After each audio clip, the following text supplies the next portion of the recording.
encore une fois, les collègues se font agresser gratuitement au Chaudron, un quartier de Saint-Denis, qui soi-disant, où la délinquance a baissé. Nous, de notre côté, au niveau des policiers, on a toujours constaté qu'on se fait agresser de plus en plus, que ce soit les pompiers ou nous. On trouve ça anormal. Et on trouve encore anormal les réactions du premier magistrat de la commune de Saint-Denis, en l'occurrence M. Annette, qui déclare que la police ne bouge pas le soir. M. Annette devrait déjà commencer par balayer devant sa porte et mettre sa police municipale à travailler le soir, avant de dire que nous, la police nationale, on ne fait pas notre boulot. Nous, on le fait correctement, avec professionnalisme, et non à coup de menaces avec M. le maire. Les chiffres, on les fait dire ce qu'on veut.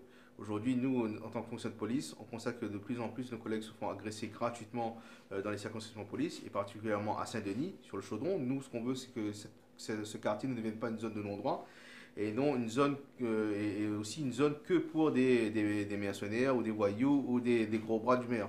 Donc aujourd'hui, on veut ramener le calme dans ces quartiers, et monsieur le maire devrait nous aider à avoir des effectifs supplémentaires et non à nous critiquer à tout bout de champ. Chacun son métier. Mettre des médiateurs, c'est une bonne chose, mais ils étaient où les médiateurs au Chaudron hier soir? Aujourd'hui, on vient secourir des gens, on est là pour protéger les biens et les personnes, on est là pour assurer la sécurité, pour faire respecter la loi, et non se faire agresser gratuitement parce que dans les quartiers, on n'arrive pas à tenir les jeunes, on n'arrive pas à les occuper, on n'arrive pas à leur donner du travail. La police n'est pas le défouloir de ces jeunes-là. On constate effectivement donc une baisse de la délinquance, on va dire générale, sur Saint-Denis, sur le port. Néanmoins, on constate une augmentation très significative des violences envers les forces de l'ordre. Il n'y en a jamais eu autant en 2 ans. On est sur le mimétisme de ce qui se fait en métropole. Et là encore, il faut prendre des mesures donc radicales pour éviter ce genre de faits.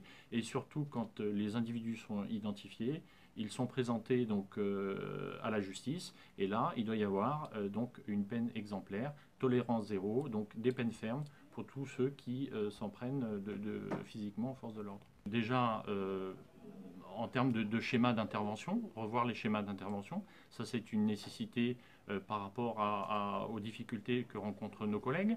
C'est également une notion d'effectif, puisque là, en l'occurrence, nos collègues étaient en nombre insuffisant par rapport à une cinquantaine de belligérants, si je peux utiliser ce terme.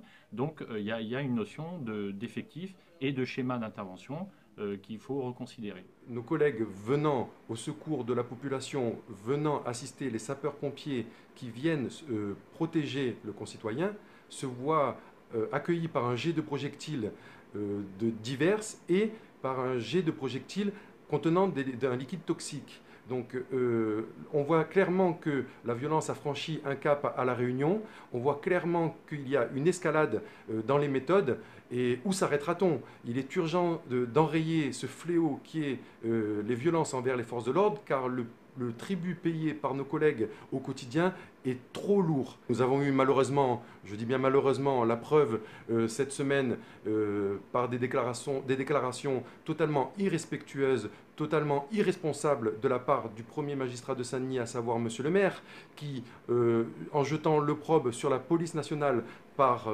le biais de déclarations injustifiées, en disant que nos collègues n'interviennent pas sur tout.